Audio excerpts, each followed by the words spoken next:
कि हमने इस देश में प्रधानमंत्री नहीं बल्कि एक पुजारी चुन लिया है, और पुजारी ही जब देश का प्रधान होगा उस देश में अंधविश्वास फैलेगा। अनिरुद्ध जी ने कहा है ऐसा कि गाय के गोबर से गेहूं चुन के उससे जो है पीस के आटा निकालो, उससे बच्चा पैदा हुआ। अब जो है अनिरुद्ध जी के भी बच्चे हैं, पता नहीं किस टेक्नोलॉजी से पैदा हुए हैं।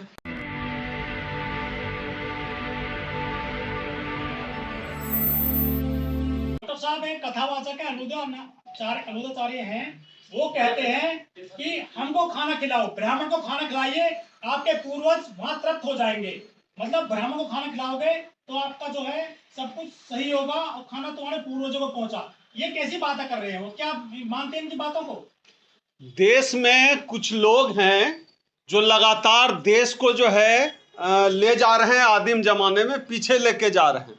देश बहुत मुश्किल से आज जो 2024 में जहां हम खड़े हैं, विज्ञान और टेक्नोलॉजी के दौर में हम जहां पर खड़े हैं, वहां इस तरह की मूर्खतापूर्ण बातें करना कि किसी ब्राह्मण को खाना खिलाओ तो पूर्वज को मिलेगा, कौवा को खाना खिलाओ पितृपक्ष में तो ब्राह्मण को मिलेगा, इस तरह के मूर्खतापूर्ण बात आज 2024 में तब हो रही है जब दुनिया चांद पर जा रही है।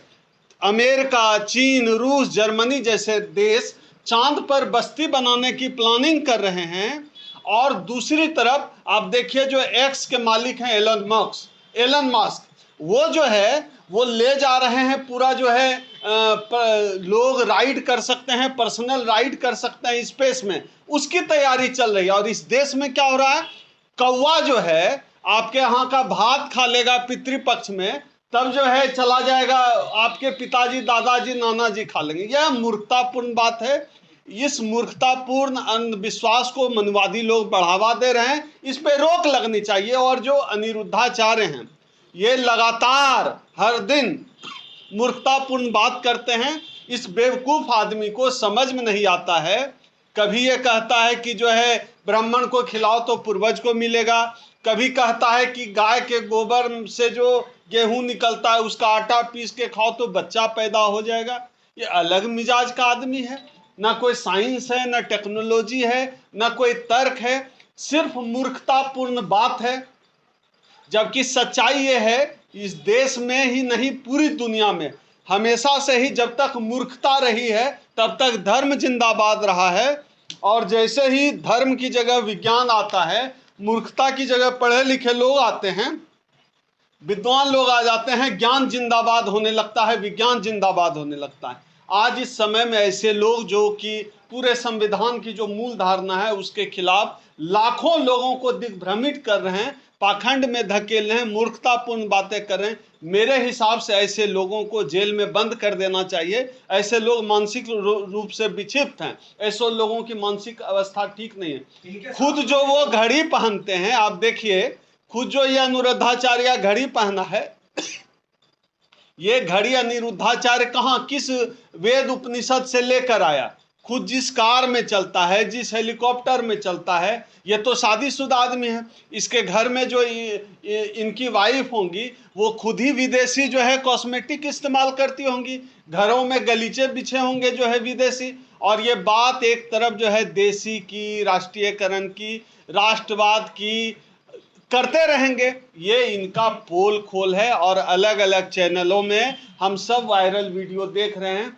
अब जनता खुद इनसे हिसाब ले रही। एक बाबा था, उसने मध्य प्रदेश में कहा था, मुझे याद है, कि जो है शनिवार को पीपल में जल देने से बच्चा जो है परीक्षा पास कर जाता है। खुद उसका बेटा जो है परीक्षा में फेल कर गया।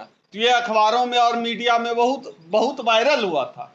तो इस तरह की मूर्खता जो है आदि काल से अनंत काल तक जारी है, जारी रहेगी मूर्खता, और इन मूर्खताओं का जवाब विज्ञान भी देता रहता है समय समय पर।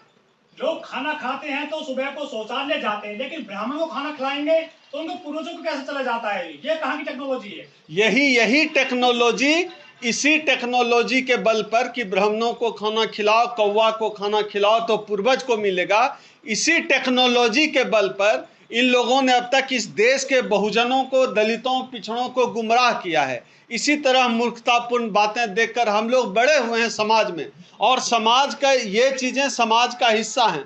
अभी भी मैं जो लोग पढ़ लिख नहीं पाए, कॉलेज यूनिवर्सिटी का मुंह नहीं देख पाए, मैं केवल उनकी बात नहीं कर रहा हूं, बल्कि तमाम लोग जो पढ़े लिखे लोग भी हैं, वो भी जो है बाबाओं के चक्कर में। मुझे तो याद आ रहा है, ये जो मनुस्मृति ईरानी है, ये जब शिक्षा मंत्री थी, तोता से जो है भविष्य निकलवा रही थी। तो जिस देश में इस सरकार का शिक्षा मंत्री तोते से भविष्य निकलवाए और मंदिर मस्जिद की बात करें, इस देश में आईआईटी जो है, दिल्ली आईआईटी के गेट पर शनि मंदिर है, और आईआईटी के विद्यार्थी जो है वो वहाँ पे कड़वा तेल चढ़ाते हैं सैटरडे को। जिस देश के आईआईटी में वो, तभी तो कहा गया है इस देश के आईआईटी से कूड़ा कचरा पैदा होता है, रोजगार नहीं मिल रहा है पूरी दुनिया में, यहाँ का आईआईटी कूड़ा कचरा पैदा कर रहा है। क्यों ऐसा हो रहा है, क्यों रोजगार नहीं हो रहा है? बनाओगे शनि मंदिर में चढ़ाओगे जो है सरसों तेल, और जो है आईआईटीएन जो है पूरी दुनिया में साइंटिस्ट बनेगा। लेकिन वो कह रहे हैं कि अमेरिका में पैसा डालते हैं अकाउंट में, वो भारत में निकल जाता है। उसी तरह से आप ब्राह्मण को खाना खिलाओ और आपके पूर्वज स्वर्ग में गए हैं जो, उनके पेट में पहुंच जाएगा। देखिए, ये जो मनुवादी लोग हैं, ये तो भैया इनका इतिहास है कि ये ब्रह्मा के मुख से पैदा हुए हैं। अब मुझे भी लगता है कि ब्रह्मा के मुंह से जो पैदा हुआ है, उस आदमी की बात में कोई गलती होगी। उसने कहा है तो ठीक ही कहा होगा, लेकिन मैं अपने SC ST OBC समाज के लोगों से कहना चाहता हूं, इस तरह की मूर्खतापूर्ण बातों में ना आए। इस तरह के बाबाओं का हश्र वही होता है जो हश्र आखिरी में आसाराम बापू का हुआ है। आखिरी हश्र इन बाबाओं का यही होना है। अभी आप देख लीजिए ना, यही अनिरुद्धाचार्य हर चैनल पे जो है छोटे बच्चे इसको बेइज्जत कर दे रहे हैं। इस तरह की मूर्खतापूर्ण ब्राह्मण हमेशा खाने की बात क्यों करता है? अब सब कुछ ब्राह्मण ही खाएंगे क्या? और देश में लोग नहीं है क्या? नहीं, ब्राह्मण सिर्फ खाने की बात ये नहीं करते हैं, ये अपने खाने की बात करते हैं।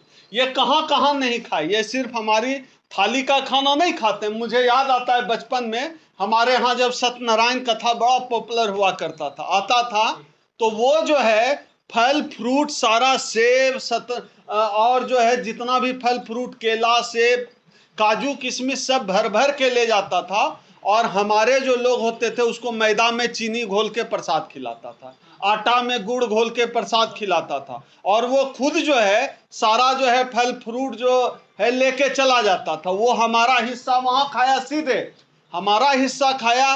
देश के तमाम जितने भी संस्थान हैं, जितने भी संसाधन हैं, वहाँ पे कब्जा करके वहाँ हमारा हिस्सा खाने का काम इन मनुवादियों ने किया है। तो इन्होंने नौकरी में हमारा हिस्सा खाया, इन्होंने जो है जुडिशियरी से लेकर हर जगह, चाहे प्राइवेट जॉब हो, सरकारी जॉब हो, स्कूल हो, कॉलेज हो, मीडिया हो, बिजनेस हो, हर जगह उन्होंने हमारा हक खाया। और ये हजारों सालों से ये उनका हक खाने का इतिहास है। ये तो इस दौर में, इस जमाने में, जबकि हम लोग कहते हैं कलयुग आ गया है, कलयुग मतलब बाबा साहब डॉक्टर अंबेडकर का युग आ गया है, पेरियार का युग आ गया है, कांसीराम का युग आ गया है, माता सावित्रीबाई फुले, ज्योतिबा फुले का युग आ गया है, जो इनके लिए कलयुग है कि जिनके कान में आप शास्त्र सुनने पर पिघला शीशा डालते थे, आज ओम सुधा जैसा लाखों दलित PhD करके बैठा हुआ है। लेकिन ये कह रहे हैं कि गाय को आप गेहूं खिलाओगे, फिर वो गोबर बनेगा, उसको धोइए, आटा बनाइए,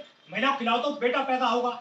ऐसी टेक्नोलॉजी कहाँ है यहाँ पर? फिर से तो बच्चे पैदा हो जाते हैं। अब अनिरुद्ध जी ने कहा है ऐसा कि गाय के गोबर से गेहूं चुन के उससे जो है पीस के आटा निकालो, उससे बच्चा पैदा हुआ। अब जो है अनिरुद्ध जी के भी बच्चे हैं, पता नहीं किस टेक्नोलॉजी से पैदा हुए हैं, ये तो अनिरुद्धाचार्य जी को बताना चाहिए, क्योंकि हम लोग तो सामान्य जैविक प्रक्रिया को मानते हैं। मैं नवोदय विद्यालय का स्टूडेंट हूँ, मैंने जो है जो बायोलॉजी में पढ़ा है लाइफ प्रोसेस सेकेंड, मैं तो वही प्रक्रिया मानता हूँ जो सामान्य प्रक्रिया है बच्चा पैदा होने का।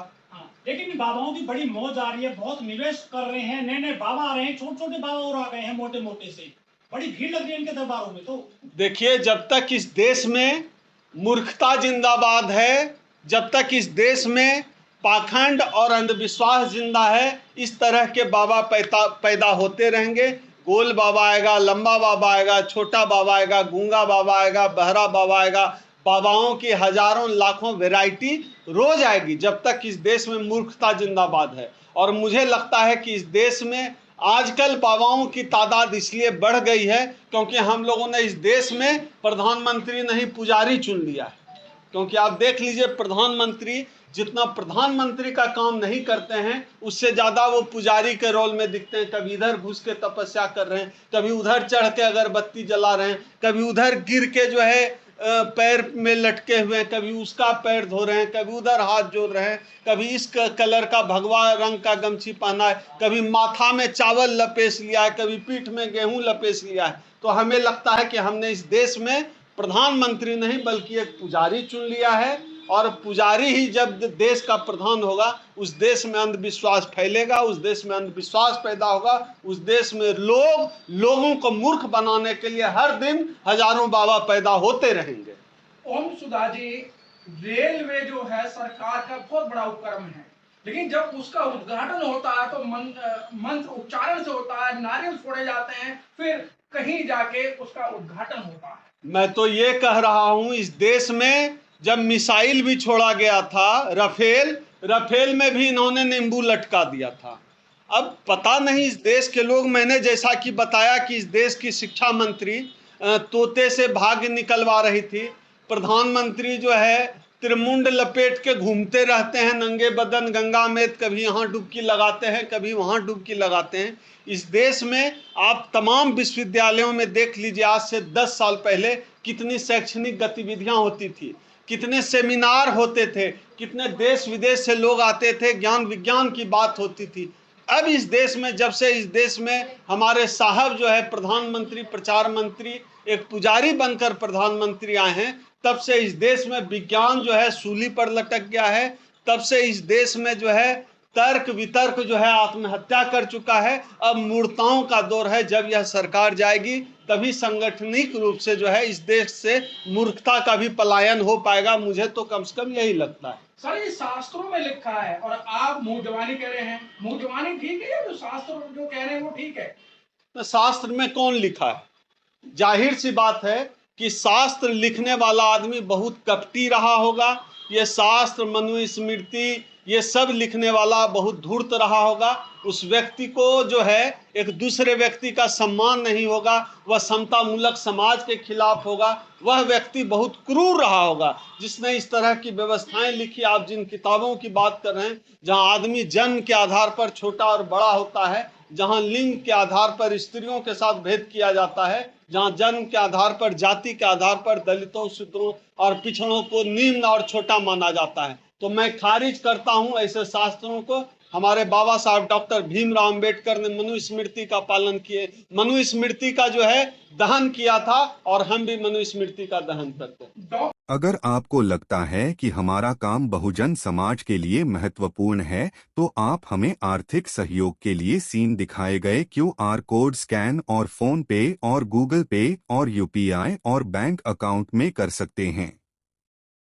फोन पे, गूगल पे 9250529129, UPI 9250529129 bank account state bank of India AC 1042994628, IFSC code SBIN 00066563। आपका छोटा से छोटा सहयोग समाज और हमें और मजबूत करेगा, जिससे हमें बहुजन पत्रकारिता में और निष्पक्ष बनाने में मजबूत करेगा। जय भीम, जय भारत।